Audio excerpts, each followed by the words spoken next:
Budget में हम सरकार से हमें बहुत उम्मीद है, क्योंकि छोटे बच्चे हैं, उनकी पढ़ाई बड़ी महंगी है और प्राइवेट स्कूल में पढ़ते हैं और प्राइवेट स्कूल ने कमर तोड़ रखी है।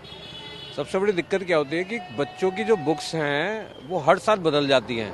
फीस स्ट्रक्चर इतना खतरनाक है कि वो इतना ज़्यादा हो रखा है और मुश्किल हो जाती है एक आम आदमी को फीस देने में। तो सुविधाएं भी मिल रही, फीस का स्ट्रक्चर भी ठीक हो और गवर्नमेंट उन पे थोड़ा अंकुश लगाए, क्योंकि वो इतनी ज़्यादा अपनी फीस बढ़ा रखी है उन्होंने, उसकी वजह से बहुत दिक्कत आती है। और ये जो बजट जो आ रहा है, इस बजट पे मैं चाहूँगा जो मिडिल क्लास की जो है काफ़ी से काफ़ी छूट मिलना चाहिए और लोगों को फ़ायदा हो। और गवर्नमेंट जो काम करे वो ठीक ठाक कर रहे हैं। जैसे कि अभी ECG पे भी बहुत सारी बातें आई है। गवर्नमेंट जो आगे अच्छा काम कर रहा है, तो और बाकी गवर्नमेंट खुद ही देख रहा है, तो इसमें क्या कहना आगे।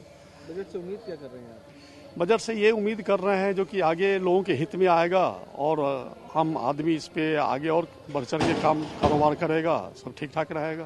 क्या टैक्स पे छूट की उम्मीद करते हैं? हाँ, टैक्स पे छूट की उम्मीद करते हैं।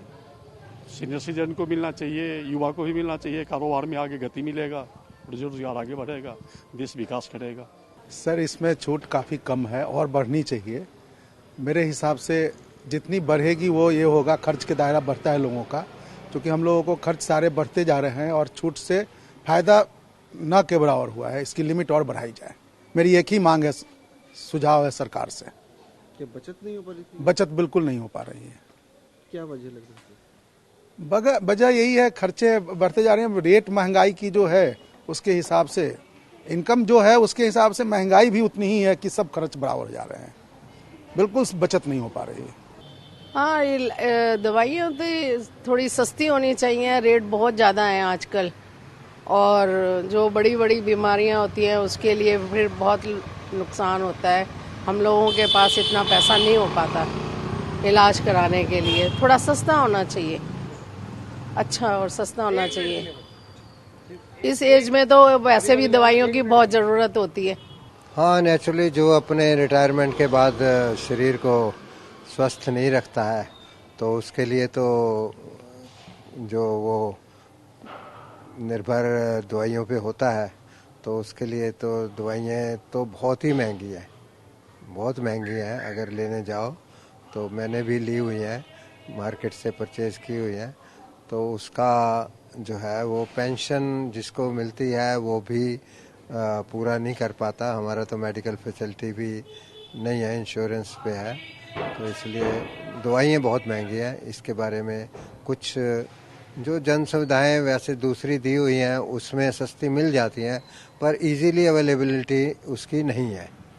इस वजह से तो मार्केट में ही जाना पड़ता है। जो गवर्नमेंट की तरफ से आयुष्मान वगैरह या और भी स्कीमें चलाई हुई हैं, तो उसमें पूरी तरह से निर्भरता लोगों की नहीं है। वो फिर जब वहाँ नहीं मिलती है, लाइनों में खड़ा होना पड़ता है। कई बार वो बोल देते हैं भाई आई नहीं जी, क्या करें, तो वो फिर प्राइवेट में दुकानों पे जाते हैं, केमिस्ट के पास जाते हैं, तो वहाँ वो अपना रेट ही मांगते हैं। जो 1 या 2-5 रुपए की गोली है, वहाँ पे अब 20-22 रुपए की वो अवेलेबल होती है हमें। सर, सरकार से क्या राहत चाहते हैं दवाओं को लेकर बजट में? बजट में थोड़ा सा, हाँ, इसमें अगर अपना दवाइयों में रिबेट मिल जाए और कम से कम जो उस पे मार्केट रेट होता है ना, प्रिंट जो होता है वो तकरीबन ऑलमोस्ट डबल ही मान लो होता है। आजकल का केमिस्ट 50% या 40% प्रॉफिट कमा रहा है।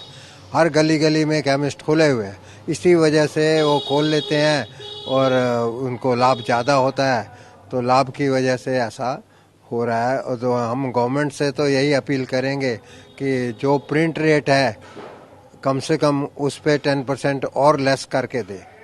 तो प्रिंट रेट कंपनियों को चाहिए कि वो औने पौने प्रिंट कर देते हैं और वो फिर उतनी कास्ट होती नहीं है।